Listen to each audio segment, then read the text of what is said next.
at this. Bull tracks, fresh urine, fresh bed. Bull that's been rubbing. Sign that he's been here for a while. Man, it just seems like there ought to be something on this little flat right here. He's been hanging out on this bench.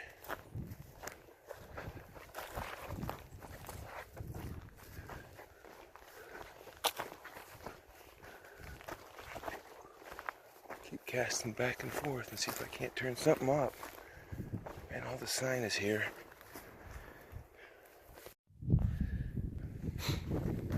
Whew.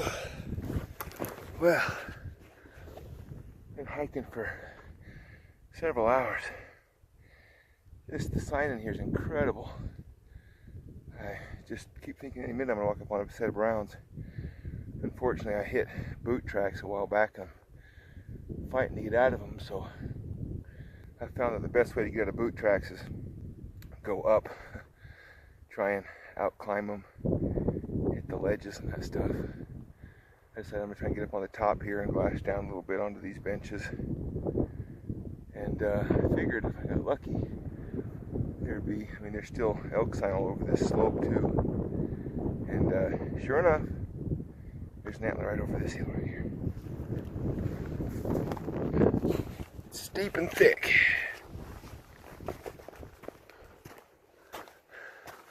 Let's see what we got.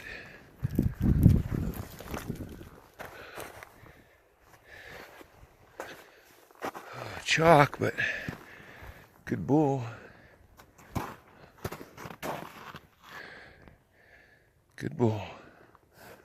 Alright, dude, where's your other side? Can't imagine a bull hanging out here long enough that he wouldn't have dropped both sides. Here, let's see. Let's look at this. Oh! Man, it's frozen in. I'm gonna have to chip it out. Hang on a second. Good grief, man, this ground is frozen. Been chipping at it, but it's rock hard. Give me a minute here. Let's see if we can get it up. Look around a little bit.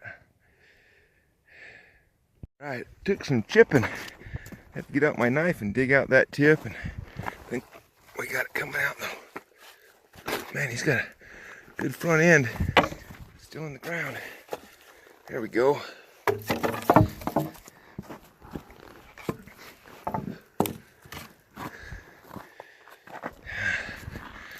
It's a heavy 6. Nice bull. Oh, good grief, it won't lay where I can get a look at it. Anyway, probably 14, 16, little pickle like San Juan bulls do. And not really great back end, but he's a heavy bull. Let me see if I can't find the other side. Well, I'm getting ready to pack my bull up and take him down to the Sportsman's for Fish and Wildlife Banquet. I thought I'd tell the story real quick of that bull. I kind of did a video on it, but it only tells part of the story. And it's the hunt of a lifetime for me. I've helped on that late season elk hunt for years and years and years since they started doing it, and it's my favorite hunt of the year. The only frustrating thing is we always seem to get on good bulls, and we just can't, can't get the hunter there. They can't shoot straight. They, whatever. Well, we've killed some great bulls, but there's always seems to be some bulls left out there that we could have got or should have gotten and didn't. So I was super excited when I finally drew the tag and did a bunch of scouting. And for weeks and weeks we were scouting, and I had set a goal of 350 or better on the hunt. Now, I help somebody on that hunt, usually 2 or 3 people on that hunt every year, and usually first thing I ask somebody is, what are you looking for, what do you want? And they'll just about always say, well, I'd like to kill a 400-inch bull, because they know the San Juans. They know this unit up here, and they know the early season. But the late season is a whole different animal. And I tell them, well, you know what? We'd all like to kill 400-inch bulls. But I'm going to tell you right now, if you see a 350 bull in this late hunt and you don't shoot it, you're going to regret that day. I've seen it time and time and time again. So I set the goal of 350, and I was confident we'd at least be able to find a bull. But we started scouting, and right there, the rut ends, and these big bulls, they just disappear. They go off the mountain into canyons, into pockets, and they're really tough to find. And they're busted up and everything else. So, going over 350 is tough in the late hunt. And for the weeks before the hunt, I hadn't yet turned up anything that I really wanted to shoot. I was going to have my two brothers come help me on the second or third day of the hunt. And so I'd promised them that I wouldn't shoot anything under 360. Told them if I see a 360 bull opening morning, hunt's over. But if it's less than that, smaller than that, I'll wait for you guys to come help me. But I wanted to go 350 on the hunt anyway. So on the Tuesday before the hunt started on Saturday. Tuesday night I took a buddy of mine, Sean, and we went out to a spot and checked. And to really get a good look in the area, you kind of have to drop down in quite a ways, and it's fairly steep. So he stayed on top with the spotting scope to glass the flats, and I dropped down in about 2/3 of the way and just sat down and put my binoculars up to my eyes, and as soon as I did that, I was looking at two bulls. And one of them was this bull. I don't know how you can see it right there, but one of them was this bull, and the other one was a bull that was a 350 bull. And I just immediately was just blown away by this bull, because I wanted three things. I wanted a straight 6, I wanted an unbroken bull, and I didn't want the San Juan thirds. That was that was what my dream bull was going to have, those three things, and he was going to be over 350.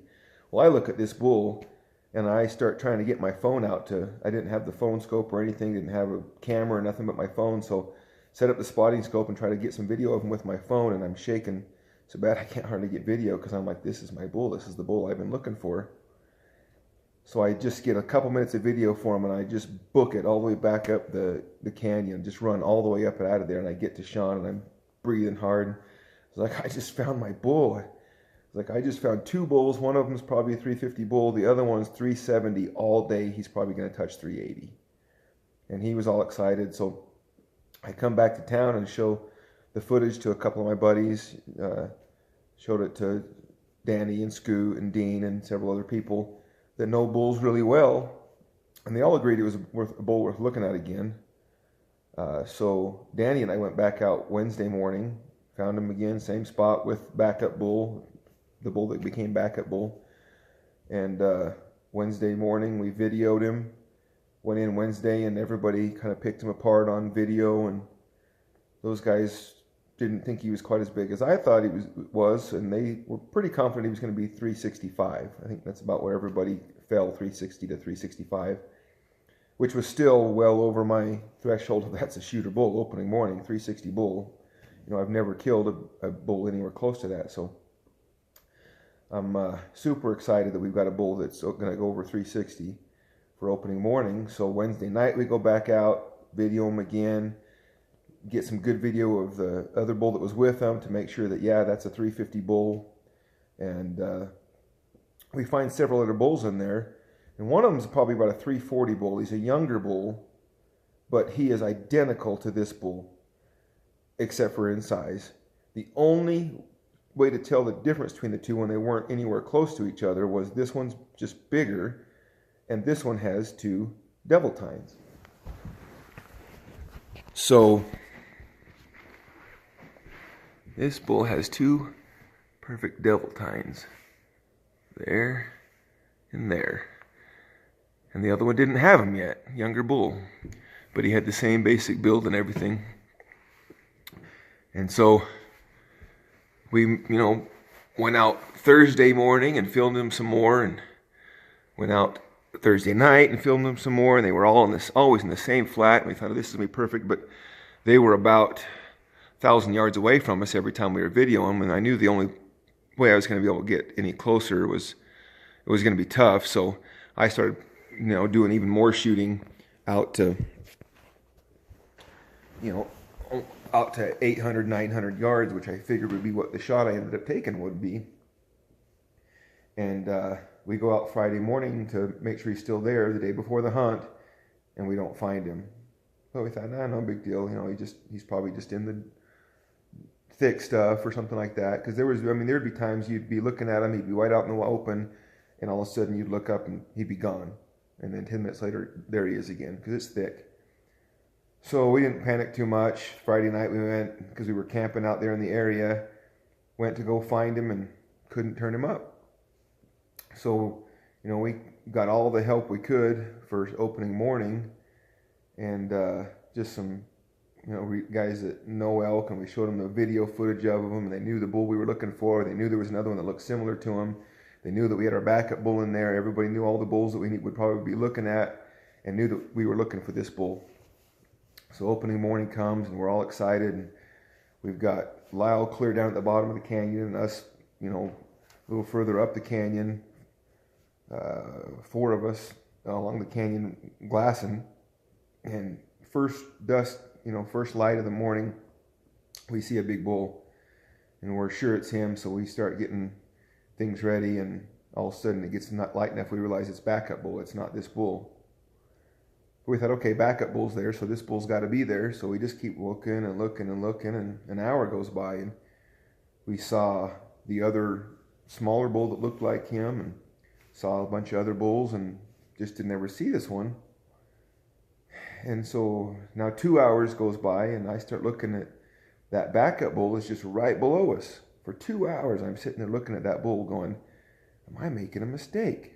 How many times have I told people, if you don't shoot a 350 bull, you're going to wish you had in this hunt? So I kept looking over to Scoot and Danny saying, am I making a mistake not shooting this bull that we can see? And they were like, no, we're going to find your other bull, don't worry. And like 2.5 hours after sunrise, that bull's still feeding, but we don't turn up this bull. And I decided I can't look at that 350 bull one more time.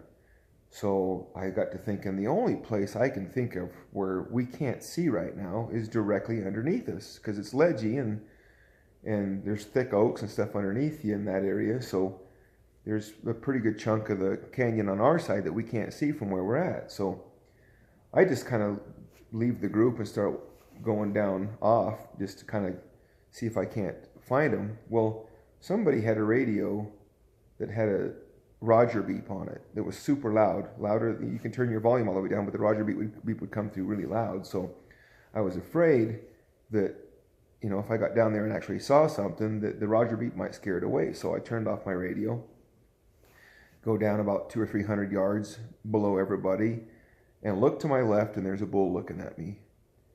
And the first thing I did was look for that fifth. That fifth right there. And I thought, there it is. That bull's got the right fifths. He's got the big fourths. I could see this side better because the way he was looking at me, he was looking at me over his shoulder. And I hurried up and ranged him, and he was at 248 yards. Way closer than I thought I was going to be to him. So I hurry up, and I get my shooting sticks out, and I get my gun on it, and I can't see him through the oaks with my gun. So I get clear up on my tippy toes like this, and I can just see him over the top, and I haul back on the trigger, and luckily I hadn't taken the safety off, so nothing happened. So I calmed myself down, took a step over where I could actually see him. Whole time he's just looking at me, and take the safety off, squeeze the shot off. I can hear it hit him, and he's just looking at me. So I rack another shell in. I don't know if I hit him with the second shot or not. Shoot again, and he takes about 3 steps away from me and then stops and looks back at me one more time. And I shot a third time, and clunk, down he goes. So now I'm excited. I've just killed, my dream bull. And I turn on my radio to tell him, And of course, they're 300 yards away. They heard the shots, and so the first thing they do is come on the radio. What did you just kill? What did you shoot? Well, what had happened was they assumed that I had slipped away to go shoot that smaller bull, the 350 bull, backup bull.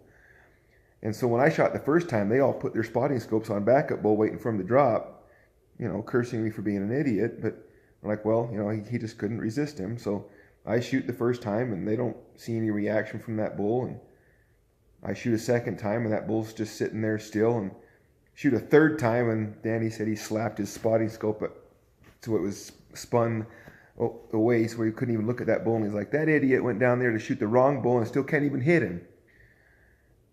Well, about that time, Lyle, who'd been down at the bottom of the canyon, who had brought Marine Band radios instead of the radios that we had, came running up the hill to get to a radio that he could actually get to us on. And he comes on the radio and he says, Ricky, what did you just do? I've got your bull in the bottom of the canyon. I've had him all morning. And I just went sick. I was like, oh no. If he's got, I mean, I trust Lyle. If he says he's got my bull, he's got my bull. What did I just do? What did I just shoot? So, hang on. He's filming in case you guys break something. Well, they showed up to help me move him, so now we gotta go. Now we gotta get him out the door.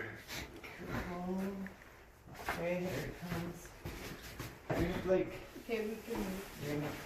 That's never gonna happen that way. Oh. Yeah, that's not happening. No. You probably have to take the other side out first. Yeah, pushing around in here. Perfect. Well, I'm gonna lay it like that.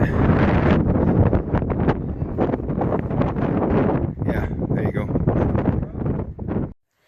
Alright, we went and got the bull put up at the banquet, and I'll put a little video of that once I get down there. It's all set up now. So I guess I gotta finish the story without the bull here, but I didn't want to leave you guys hanging. So anyway, Lyle comes on the radio and says, Ricky, what did you shoot? I have your bull in the bottom of the canyon. Well, I just go sick. I didn't even know what to say. I said, well, I think I shot my bull. And somebody comes on the radio and says, are you sure? And I says, well, I was until Lyle just said he's got my bull in the bottom of the canyon. So they all start bailing off the top to get down there to see what I had done. And I start walking a side hill and over to it. But I was just dragging my feet. I don't have the best luck with stuff like that. You know, I'm thinking it's just my luck that with the best help on the mountain and a really good bull in this canyon someplace, I go and kill a small bull on opening morning. So we start walking over there, and Scoot and Danny get to it first, and Scoot says, you got a problem. And Danny says, dude, don't worry. It's going to be okay, don't worry. Like that. So I'm literally about to throw up. I want to cry, I want to throw up. I don't even want to go look at the bull I shot. Because I'll never live it down that I killed the wrong bull. Leave my help, my guides, and go kill the wrong bull.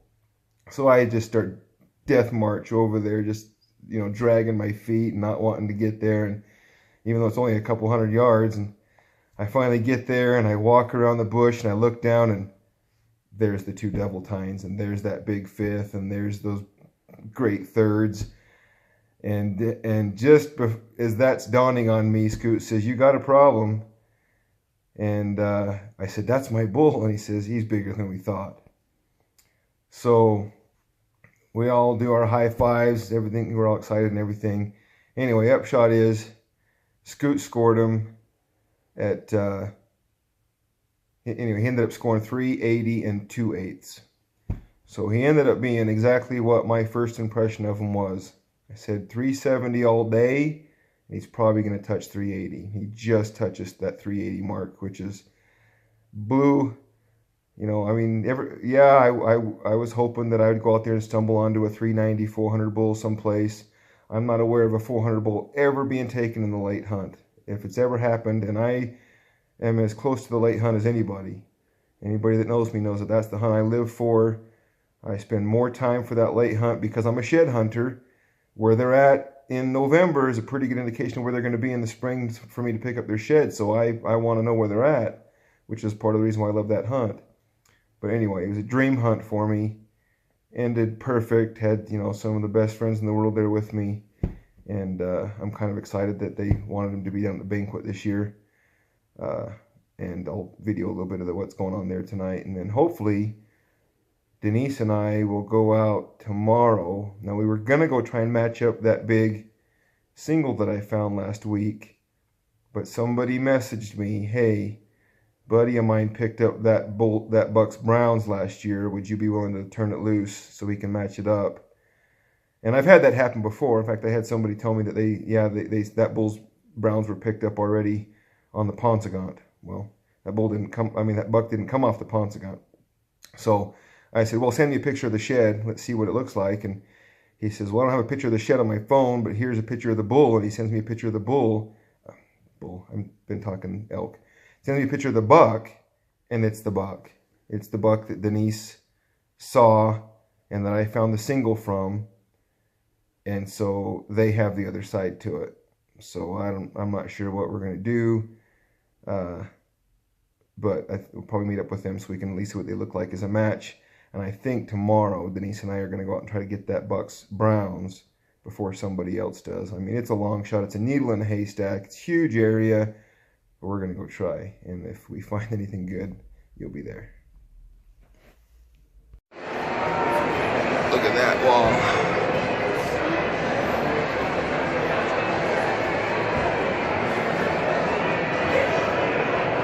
Devin Johnson's buck, and then my bull.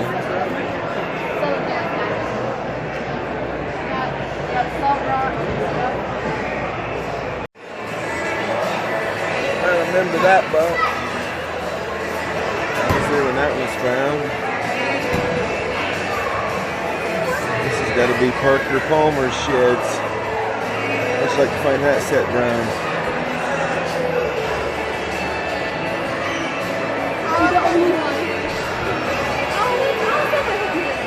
190-inch typical Palmer.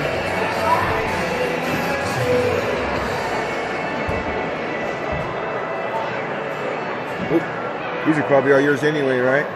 Mostly Parker's. I recognize his work here. It's a big set right there. It's mostly his. That's a cool one.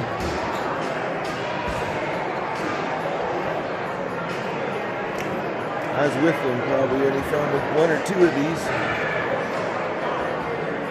It's a pretty decent bull. Here's mine.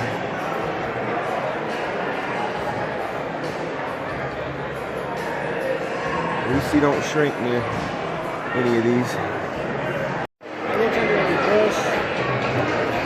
Can't even get that one in the picture by long arming it.